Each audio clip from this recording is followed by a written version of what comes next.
सांगली जिल्ह्यातील विट्याजवळ मराठा आंदोलनाचे नेते मनोज जरांगे पाटील यांच्या ताफ्यातील एका वाहनाचा अपघात झाला. या अपघातात एक कार्यकर्ता किरकोळ जखमी झालाय. अपघातानंतर मनोज जरांगे पाटील यांनी स्वतःच्या गाडीतून जखमी कार्यकर्त्याला विटा येथील रुग्णालयात उपचारासाठी दाखल केलं. मनोज जरांगे पाटील यांचा ताफा कडेगाव येथून विट्याकडे जात असताना हा अपघात घडलाय.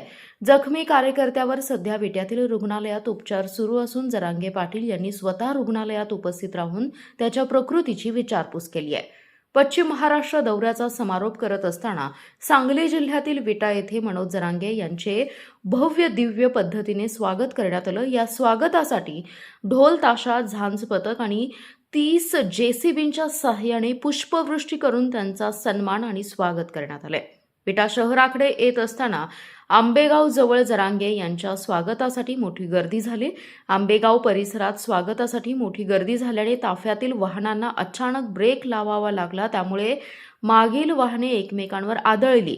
त्याचवेळी मागून येणाऱ्या एसटी बसची ताफ्यातील एर्टिगा कारला जोरदार धडक बसली. एसटी बसच्या धडकेत एर्टिगा कारच्या पुढील आणि मागील भागाचं मोठं नुकसान झालंय. अपघातानंतर ताफ्यातील कार्यकर्ते आणि स्थानिक नागरिकांनी तात्काळ मदत कार्य सुरू केलं. अपघातात किरकोळ जखमी झालेल्या कार्यकर्त्याला मनोज जरांगे पाटील यांनी स्वतः गाडीमधून रुग्णालयात उपचारासाठी दाखल केलंय. आता अपघातामध्ये जखमी झालेल्या सहकार्याला खासगी रुग्णालयामध्ये पाठवण्यात आले.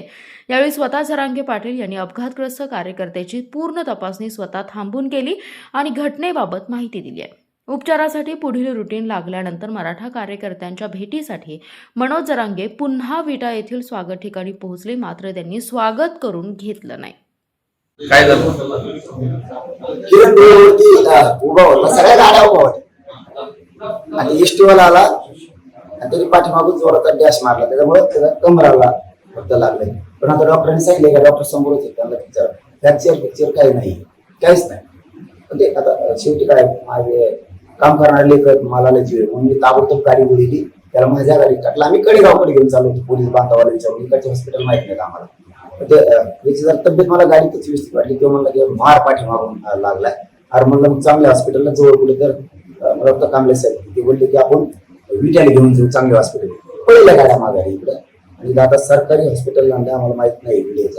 आता त्यामुळे आता आमची माणसं येतील आता स्थानिक ते घेऊन जातील चांगल्या हॉस्पिटलमध्ये. एकदम क्लिअर आहे, तुमच्या समोरच किरण बघतला जे झालं. तुम्ही काही काळजी करायची गरज नाही, काय नाही काय नाही, एकदम व्यवस्थित. मूळ गाव कोणतं किरणचं?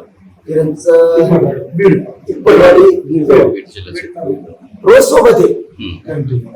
उभा होते ताप्याच्या बाहेर गाड्या सगळ्या उभ्या होत्या. ओके. रोडवरती बाजूला उभा होता. एसटीवाला आलं, त्याच्या लक्षात आलं नाही? आलं नाही त्याच्या लक्षात बघितलं काय असू शकतं, त्याचा काही शंका असायचं कारण नाही आणि याच्यावर तर अजिबातच नाही. त्याने डॅश मारल्यामुळे ते रोडवर जोरात पडला. ते कोणी काळजी करू नये, म्हणजे महाराष्ट्रातल्या बांधवांनी पण कुटुंबियांनी पण. त्यामुळे आम्ही आहेत काही काळजी करायची एकदम व्यवस्थित क्लिअर. म्हणजे इकडं कार्यकर्त्याला लागले माझ्या जीवा भावाचे. माझे किरण तिथं पडला, मी बसतो सरकार येत तिथं. मी त्या गाड्या फिड्या सगळ्या बाजूला लागल्या, जेसीबी आणि पहिलं हॉस्पिटलला. ते समजलं त्यापेक्षा मोठं काय त्याला पण क्लिअर आहे, काही टेन्शन नाही.